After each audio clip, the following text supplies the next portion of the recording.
Hey friends, hello and welcome back to the channel. In this video, I'm going to share to you on how you can fix 500 internal server error on Google Chrome. So let's go quick into the process. First, open your Chrome browser by searching for it in the Windows search bar. Maximize. Now here in the Google Chrome browser, we need to locate the three dots. You can find that in the top right corner. Then simply scroll down and click on Settings. In the list of options on the left pane, you have to scroll down and you'll find Reset Settings. Restore settings to their default values. Now this action will reset some Chrome extensions. Reset some Chrome settings and Chrome shortcuts, disable extensions, delete cookies, and other temporary site data. So you have to click on Reset Settings. And still on the options on the left pane, we also need to make sure that our Chrome is updated. So click on About Chrome. So once you click on About Chrome, this will automatically update the Google Chrome browser. So now our Chrome is up to date. Then scroll up on the options on the left pane and click on Privacy and Security. Then under Privacy and Security right here, you will find Delete Browsing Data, Delete History, Cookies, Cache, and more. Click on that. Now we have basic and advanced. Go to advanced. Time range, change this to all time. Browsing history, check. Download history, check. Cookies and other site data, check. Cached images and files, check. Hosted app data, check. Site settings. But do not check passwords and other sign-in data and the autofill form data because this will just clear your saved passwords in Google Chrome. And finally, click on delete data.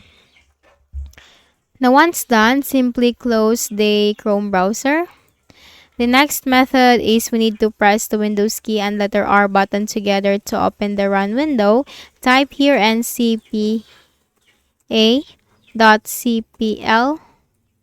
Click on OK. Then the network connections window will appear. Now you need to locate for the connection that you are connected to. It could be Ethernet or Wi-Fi. Just make a right click, select Properties. Now the properties will be up. Click on Internet Protocol version 4. Click on Properties. And here you have this option, use the following DNS server addresses. Click on this. We are going to use the Google's DNS server addresses. So for the preferred DNS server, type here 8.8.8.8. For the alternate, type here 8.8.4.4. Click on OK. And close all the windows and then see if the problem has been fixed. Launch the Google Chrome application and see if the problem has been fixed. But if in some cases that the issue is still there, for some cases, then we need to uninstall the application.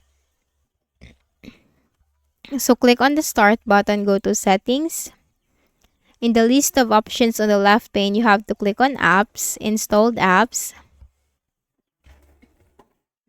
Then here, just search for Chrome. Click on these three dots, select Uninstall, and then uninstall once again.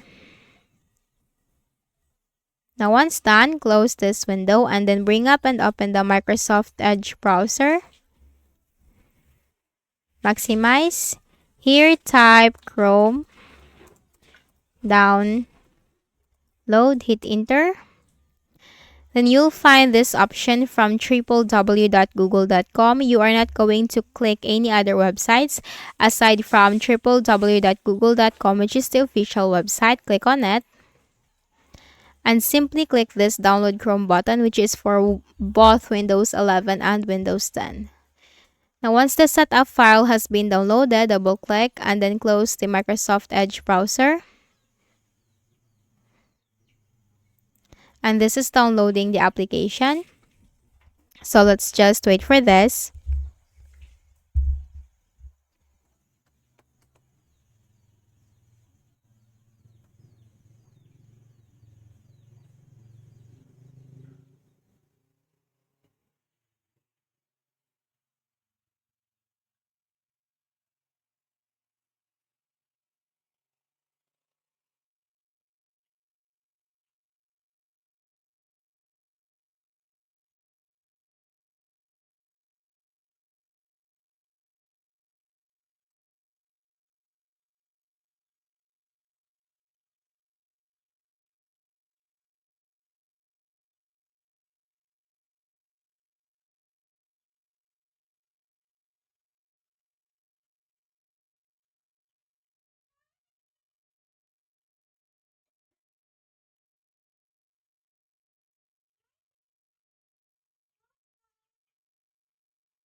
And now the Google Chrome browser is up. So from here, you can just simply continue browsing on it. So I hope this video helped you. Kindly please do not forget to hit the like button and subscribe to our channel for more videos and tutorials like this. Thank you for watching.